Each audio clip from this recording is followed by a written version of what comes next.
Hello everyone, welcome back to the channel. I'm Kris. This is from the Fat Electrician. I just did the angry old veteran versus 700 redcoats. That was a crazy story. If you're watching this and you watch my channel, then you've already seen that video, because that video is going. I'm putting that up immediately. But this is another one. America dismantles pirate nations for touching their boats, the Barbary Wars. I know a little bit about this, not a whole lot. I know it was Jefferson, and it was about nations paying the Barbary pirates to not attack them, and America just said no. So I don't know a whole lot about it. Let's get into it. I've never read about it directly. I've read about Jefferson, and it'll talk a little bit about it, kind of thing. Ah yes, that time that pirates kept messing with American ships, so George Washington founded the United States Navy to do something about it. Yeah, the United States Navy was founded for the sole reason of hunting pirates. Today we're talking about the Barbary Wars. Ladies and gentlemen, it is pretty much an ongoing internet joke that you do not mess with America's boats, you know, because of Operation Praying Mantis, that time that America decided they were going to sink half of Iran's navy in like 8 hours. And Vietnam, and World War II, and World War I, and the Spanish-American War, and the War of 1812. I guess if you're not picking up what I'm putting down, I'm trying to tell you, this is the origin story of why you don't mess with America's boats. But first, a word from our sponsor, because this video is brought to you by my favorite underwear company, Sheath. Wait, hold on, I'm supposed to read a script for this one. Here's how to do a perfect ad read for our company. Let's take a quick second to thank our favorite sponsor for today's. I'll have them linked in the description down below, and you can use the discount code Fat Electrician. Thanks, underwear company. For 20% off. Back to the video. All right, here's the deal. For 3 centuries, pirates from the Barbary states of Morocco, Algiers, Tunis, and Tripoli would raid merchant vessels in the Mediterranean, steal all the goods, and imprison and turn all of the crew members into slaves. So why was this allowed to go on for over 300 years? Well, the only navies powerful enough to stop these pirates at the time were the Spanish, the French, and the British. And they all came to the same conclusion that it would be cheaper to pay off the pirates, giving them a yearly tribute to not raid their ships rather than go to war with them. So now those 3 empires aren't getting their ships raided, which is fine. That's a good thing, I guess. But here's the catch with it that they may or may not have known at the time, but they definitely figured out somewhere along the way. Now the pirates are only raiding all the smaller nations. Okay, it's like Walmart, Target, and Amazon getting together, encouraging shoplifting, knowing that they can shoulder the financial burden, but it puts all the other mom and pop stores out of business, and they become the only ones selling goods. Except instead of retail stores, we're talking about entire nations. This goes on for literally hundreds of years, but America is still part of the British Empire, so they fall under their umbrella of protection, so it's never an issue. That is until the American Revolution started on April 19th, 1775, with the shot heard around the world, the Battle of Lexington and Concord, and the famous story of a 78-year-old veteran going out into his front yard and shooting 3 redcoats as they retreated back to Boston, sending the message for all of America that the British Empire should get off of our lawn. Fast forward 1783, America wins the Revolutionary War, officially becoming its own country, and all of America's merchant vessels start flying the old red, white, and blue. And pretty much immediately, 1784, one of America's merchant vessels is captured by Barbary pirates from the country of Morocco. As an act of good faith for a new nation, Spain actually pays off the pirates, gets the American vessel and all of its crew back, returns it to America, and then advises the American government, hey, you guys should start paying these guys off too. That's what all the big nations are doing. At which point, America's minister to France, a guy by the name of Thomas Jefferson, chimes in and he's like, no, absolutely not. I'm gonna go talk to him. Now, obviously I'm paraphrasing here, but basically Thomas Jefferson rolls up and he's like, hey, don't ever fuck with my boats ever again or else. At which point the Sultan of Morocco is like, I'm sorry, who are you? I'm Thomas Jefferson, one of the founding fathers of America. You know, we just kicked the British out of our entire country. We're our own thing now. I'm sorry, you fucking pilgrims did what now? We beat the British in war and now we are our own country. You mean to tell me that a bunch of colonial farmers with muskets went toe-to-toe with the largest military on the planet that is so good at war that they can literally wear high-vis red coats the entire time and still win, and you beat them? Yeah, that's exactly what I'm telling you.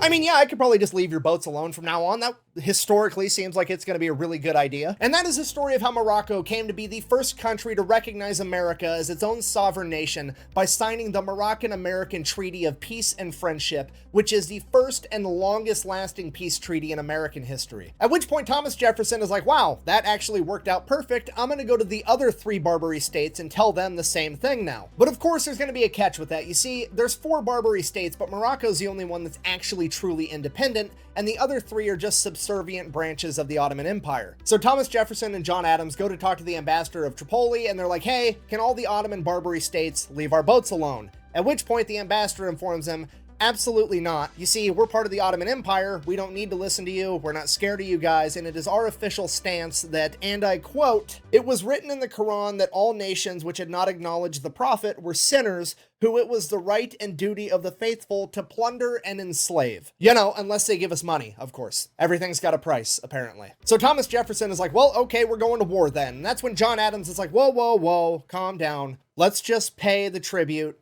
so that our ships can be fine. We already disbanded the Continental Navy after winning the Revolutionary War. We don't have a navy to fight these guys. We just have to give them the money. So that's what happened. For the next 8 to 10 years, America would pay tribute every year to these 3 remaining Barbary states, and every year they wanted more and more money, and eventually even that wasn't enough because Algiers began attacking American vessels anyways. Okay, if you're not picking up what I'm putting down, I'm trying to tell you that for the first time in American history, somebody has fucked with one of America's boats and they're not immediately sorry about it. Yet. The president at the time, George Washington, goes to Congress and pretty much tells them what's going to happen because at this point in time, George Washington is basically the king of America. Nobody actually knows if he's going to step down from presidency or not. So he's like, hey, guess what? You guys are going to pass the Naval Act of 1794, establishing the United States Navy. And at the very top of that document, it very clearly states that the purpose we are building the United States Navy is so that we can combat Algerine corsairs, which is just a fancy word for state-funded pirates. Yes, I'm telling you that the founding document of the most powerful navy the world has ever seen at the top specifically states the sole reason for their creation is to hunt down and destroy pirates that had the audacity to fuck with one of America's ships. We've officially entered the find out portion of the story. America immediately commissions the building of 6 enormous frigates covered in guns to go fight. The find out portion, for people who didn't pick that up, there is the old saying, you can F around and then find out. Oh yeah? You want to F around and find out? Well, they F'd around and now they're in the find out portion. That was very creative. These pirates. Fast forward to when the frigates are done, it takes a couple years. It is now 1798, and George Washington has decided to step down from power, allowing for an election to happen, and we are now into the second president of America, John Adams. And John Adams decides he would rather keep paying tribute. Disappointed! America just created the Navy, spent $1 million creating all these frigates, and now John Adams isn't going to use them for their intended purpose. Obviously, a lot of people are upset, including his own vice president, Thomas Jefferson. So Thomas Jefferson, the vice president at the time, immediately begins campaigning to run against the sitting president in the next election. And one of his biggest platforms is that he is going to go fight these pirates rather than pay them tribute. And his slogan for this is, and I quote, "Millions in defense before a cent in tribute." Okay, just so we're clear, Thomas Jefferson's platform for running for president is, I'm going to spend millions of dollars in defense, which might as well be hundreds of billions of dollars at that point, because America no longer negotiates with terrorists, and I'm pretty sure my high school English teacher would refer to this as foreshadowing. So Thomas Jefferson wins the election. The entire world finds out that he's going to be the 3rd president of the United States of America. And then on March 4th, 1801, the day of his inauguration, he receives a letter from Yusuf Karmanali, the Pasha of Tripoli. If you don't know, Pasha is like the dictator, the king, the president, the main dude in charge. And at this point, Thomas Jefferson, the guy who just ran an entire presidential campaign on, I'm going to go fight pirates, is thinking in his head like, maybe this guy found out that I'm about to send a navy over there to beat him up, and he's going to send an apology. Maybe he wants to sign a peace treaty like Morocco did. This is already working out great. I might not even have to send my navy over there. He opens the letter, and Pasha Yusuf Karmanali has decided that he is going to poke the Pilgrim King because he is now demanding that because of the new administration, the United States owes him an extra $225,000 in tribute. And Thomas Jefferson is pissed. You're trying to get crazy with it. Don't you know I'm local? Originally, Thomas Jefferson was going to have to go to Congress, get permission to activate the Navy to send him over there to fight these pirates, but not now. He's so mad we're activating the Rainbow Shortcut to ass-whooping land, and Pasha Yusuf is going to have some consequences immediately because he's sending the Navy today. But like I said, it takes a literal act of Congress to send the U.S. Navy over there on a military mission, so Thomas Jefferson is like, that's fine, we just won't send them on a military mission. Fill up one of our frigates with a bunch of gifts and peace offerings for Pasha Yusuf, and then give it a nice healthy escort of other frigates to defend it, and send them on their merry way to deliver the gifts. Right after he gives the commander of the United States Navy the standing order that he is also to defend any American citizen or ship from any potential aggression. Not aggression, potential aggression. If he thinks that somebody else might be thinking about doing something aggressive, take them out, take them down, do your stuff. So the Navy sets sail. They're gone. They're en route. Thomas Jefferson's sitting in his office and he comes to the realization, man, I'm pretty sure these pirates are going to attack him, but if they don't, they're actually going to end up giving Pasha What's-His-Nuts a bunch of these gifts. And I can't have it. So he whips out the old quill and parchment, he writes a letter back and sends that off. And that letter basically... Sorry. I'm going to...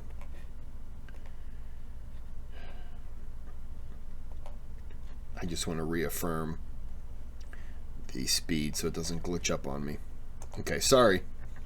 Reads, hey, America's done giving you tribute for the rest of forever, F off. And obviously the letter makes it there first, at which point Pasha goes to the American consulate building and chops down the flagpole with the American flag on it, which in that part of the world is how you declare war. So the US Navy shows up off the coast of the Barbary States, the pirates attack them because they've already declared war, the US Navy defends themselves, word gets back to America, Congress then is like, oh, hey, we're at war, we're gonna go ahead and give Thomas Jefferson permission to use the United States Marine Corps at his discretion. And this is why, to this day, the United States Marine Corps is the only branch of the U.S. military that can be sent and deployed anywhere in the world without congressional approval. So for the next 2 years, the U.S. Navy and the Marine Corps set up a naval blockade and just go on a pirate hunting extravaganza until October of 1803, when the USS Philadelphia would get hung up on an uncharted reef right off the coast of Tripoli. The pirates seize this opportunity, they attack the USS Philadelphia, board it, take the crew hostage, and then over the next couple months they were able to repair it enough to get it back into the harbor at Tripoli, where they then anchored it in place and used it as fixed artillery because it had way more guns than any other vessel they had. Cue our first main character, Stephen Decatur, the commander of the USS Enterprise, America's unofficial flagship. He decides that he's going to don his plot armor, take the USS Enterprise out, and acquire himself a pirate ship, which he does.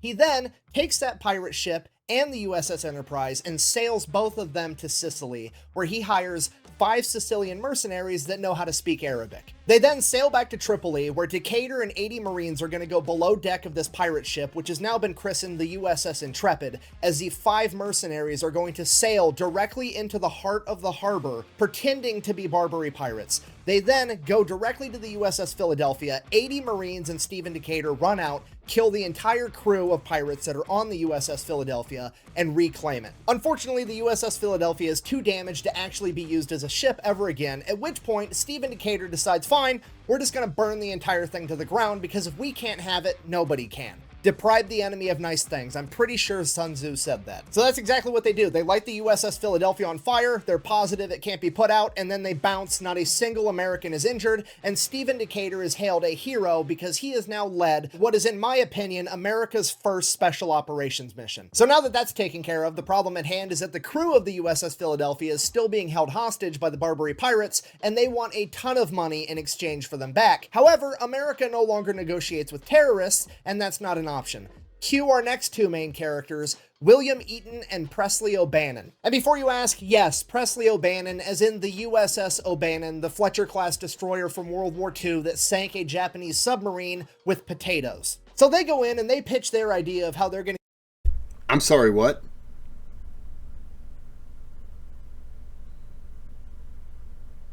Okay, so I'm going to figure that, how I can cover that one. Get the crew of the USS Philadelphia back, and it is by every definition, a special operations mission. Basically, they want to take themselves, 2 dudes, plus 6 Marines for a total of 8 guys, and they're going to get dropped off in Egypt, because in Egypt is Yusuf Karmali's brother that is living in exile because Yusuf kicked him out because he is technically the rightful heir of Tripoli. So they're going to get that guy and all the buddies that are loyal to him, like 500 men, and then they're going to march them through the desert to Derna, where they are then going to use them to fight and take over the city and exchange the city for the crew of the USS Philadelphia. And upon hearing this ridiculous plan, the US military leadership is like, whoa, whoa, whoa. You want to take a small contingency of men, be dropped off in a foreign country, meet up with a rebel leader who already has a bunch of men, and then convince him that you're going to help him overthrow a current dictator, and then he can be the new dictator, and basically we're using other people to fight other people that we don't like to benefit us. And Presley O'Bannon and Eaton are like, yeah, that's pretty much exactly it. And the government is like, this is a terrific idea. I mean, we're probably never ever going to do anything like this ever again, and we're not going to have an entire branch of special forces that specializes in it. Sorry, anyways, that's exactly what they do. They get dropped off in Egypt, they track down Hamet, they're like, hey. Just think, somebody came up with that plan, passed that plan along to someone else who said, I like it, let's do it. And everyone high-fived, and they were like, yeah, this is great.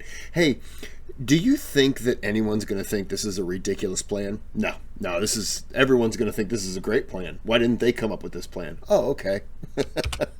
Hey, you want to go overthrow your brother? Cool, grab your guys, let's go. Somewhere along the way, the Marines also picked up 50 Greek mercenaries as they all began marching 500 miles through the Libyan desert to get back to the Tripolitan coast. And this march through the desert takes 50 days, and it is a complete shit show because somewhere along the way, they start running low on supplies and they have to start rationing. And then some people get mad. There's accusations because the Greek guys are Christian, Hamet's guys are Muslims. There's fighting amongst themselves, and there's these 8 Marines standing in the middle, desperately trying to keep them from killing each other as they march through the desert. So despite multiple mutiny attempts and a ton of fights, the Marines were able to keep this group together enough to make it through the Libyan desert till they arrived at the coastal city of Bamba. Once they get there, they meet up with the USS Argus that gives them a bunch of supplies so they can start eating food again, and they give enough money to pay off the Greek mercenaries. Then Eaton decides that he's going to send a letter over to the governor of Derna right next door, because remember, we can't attack unless they're potentially aggressive. Okay, so he sends a letter and is basically like, hey,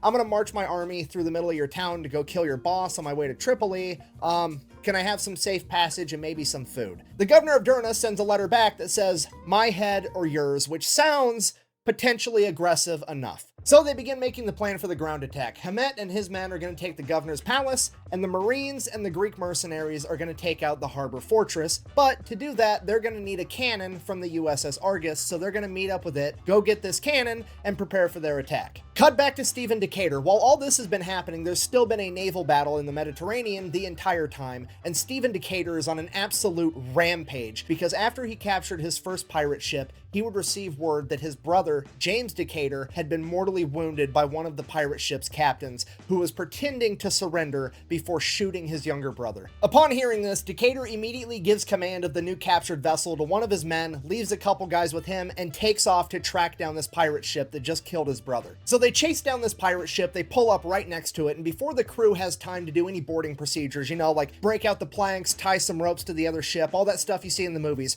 nah, Stephen Decatur jumps into the enemy ship and starts killing pirates immediately. 9 Marines, seeing that happen, are like, oh shit, we're doing this. So they jump onto the pirate ship too and start throwing down, at which point the pirate ship veers off and breaks away from Decatur's ship. It is now 9 Marines and Stephen Decatur versus over 30 pirates on this vessel, and 30 is not going to be enough. Stephen Decatur kills multiple pirates, including the captain that had slain his brother, officially avenging his brother's death, capturing that vessel as well. But he is still absolutely furious that his brother died, and he continues to go on a rampage, capturing another pirate ship and destroying 3 more over the coming weeks. Cut back to the men on the ground. Eaton and O'Bannon have been getting their battle plan ready this entire time. They just had their men go get a cannon off the USS Argus because they really really need this cannon if they're going to be able to pull off this mission. So they're ready to attack. The US Navy gets into formation and they are going to bombard the entire city of Derna while they launch this attack. Despite that, there's over 2,000 men loyal to Pasha Yusuf that are going to defend it, and they are heavily outnumbered. So Navy starts bombarding the shore. Hamet and his men take off to go attack the governor's palace,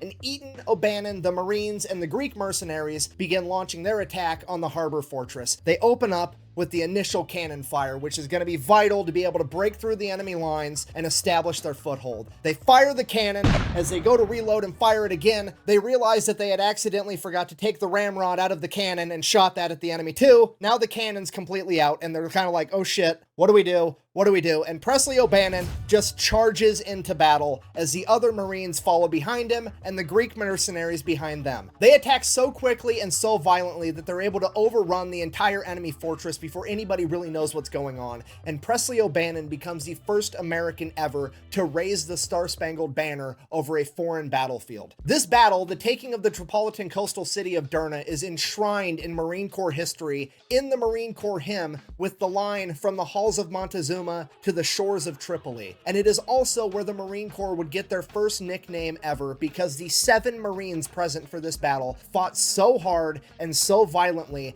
that they simply became known as the Leathernecks, referring to the leather collar that they wore around their neck to protect it from slashes from pirate swords. So What are devil dogs?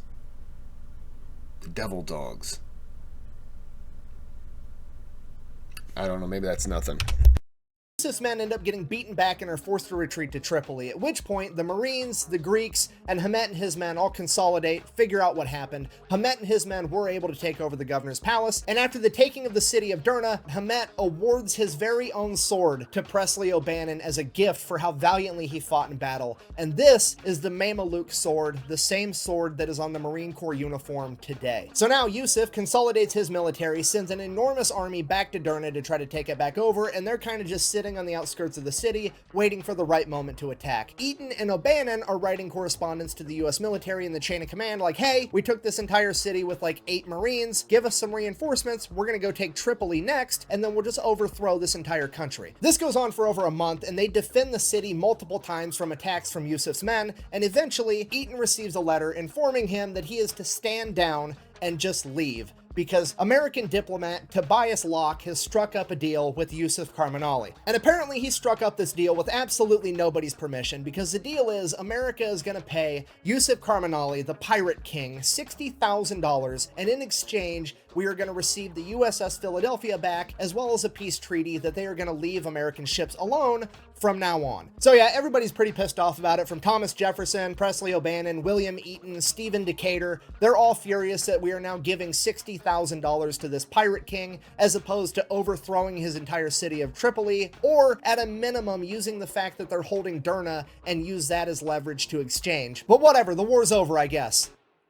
For now. So the peace treaties were signed in 1805. Now, fast forward 7 years, 1812, the War of 1812 happens. Okay, if you don't know, the War of 1812, there's more to it than this, but the reason that it started is that Great Britain wanted to have more control over the seas and trade, because America was getting too much, because America was no longer getting attacked by pirates, because we just beat them in a war now too. So Great Britain launches another war against America. During this war, they encourage the Barbary pirates to start attacking American vessels again. And honestly, it works out pretty good for the pirates, at least for a little while, because the American Navy is too busy to worry about them because their hands are full with the British Navy. Fast forward 2 years, 8 months later, the War of 1812 ends. Now, luckily for the Barbary pirates, Thomas Jefferson is no longer president at this point. We are on to America's 4th president. Let me check my notes here. James Madison. If you don't know, James Madison is one half of what is referred to as the Forefathers dynamic duo, and the other half is his best friend of all time, Thomas Jefferson. And I don't know if you figured this out yet at this point in the story, but Thomas Jefferson hates pirates. So sitting president James Madison, being the homie that he is, looks over at now Commodore Stephen Decatur and says, "Go get him, Tiger." He then proceeds to assemble the largest US naval fleet ever at this point in time and sails directly to the Barbary coast. He then immediately tracks down Algiers' flagship, the Mashuda, takes it out, captures over 400 members of its crew, and the ship itself. He then proceeds to take all of his gunboats directly to Algiers, park them in the port, and say, here's the deal. You're gonna surrender and you're never gonna collect tribute from anyone ever again, or I'm gonna overthrow your entire country. Obviously, they take the first option, at which point Decatur's like, okay, cool, next order of business. You're also gonna pay me back for all the US merchandise that you plundered during the War of 1812. And they're like, okay, here you go. They give it to him. He then proceeds to sail his fleet next door to Tunis and tell them the exact same thing, ordering them to sign a peace treaty, never raid an American vessel again, and then collects a bunch of money. He then sails them next door again to Tripoli and does the exact same thing, collects all this money, gets the peace treaties. The Barbary pirates never mess with America ever again. Decatur and his fleet sail back home, and he tells the government what happened. The American government is blown away at the results that Decatur was able to achieve when asked how he managed to not only get peace treaties without too much violence, but also get a bunch of money and concessions on top of it. All Decatur said was, peace was achieved through the mouth of our cannons, at which point he was given the nickname the Conqueror of the Barbary Pirates. And with the rest of... I've heard that phrase, peace was achieved through the mouth of our cannons. I've heard that. Couldn't have told you where it came from. That's crazy. This is almost over. The world seeing a new country in its infancy stand up for itself against the Barbary pirates and winning, they would start doing it too, and everybody started fighting back and quit paying tribute to the Barbary pirates, and in the coming years, they would fade into nothing as their 300-year reign of terror had come to an end. So in conclusion, the moral of the story is, please, for the love of God, do not mess with America's boats. Thank you for watching. Best way to support the channel. I am definitely going to be doing more stuff from his channel because he's very entertaining. Okay. That's crazy. That's an awesome story, though. All right, I'm going to end it here. Yeah. I hope you enjoyed it, because I did. There's a thanks button on the channel. You can donate to the channel. All donations are appreciated. Subscribe, click the bell if you do. If you're not subscribed and you're interested in it, great. Welcome aboard. And give a thumbs up. Because only Barbary pirates would give thumbs down. So, you know. And until next time. That was an awesome story. Have a good day. Have a good night.